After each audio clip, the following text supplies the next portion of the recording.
December এখন শেষের দিকে।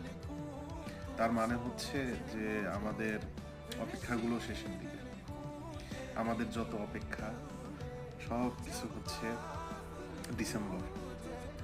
ডিসেম্বর অপেক্ষা করে আমাদের পূর্ণতার জন্য, আমাদের ফিরে আসার জন্য।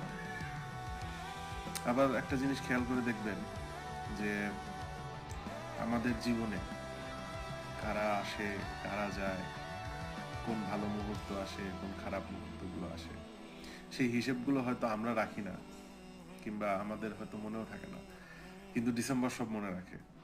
ডিসেম্বর সব কিছুর হিসেব রাখে, ডিসেম্বর সব কিছু মনে করায় দেয়। তো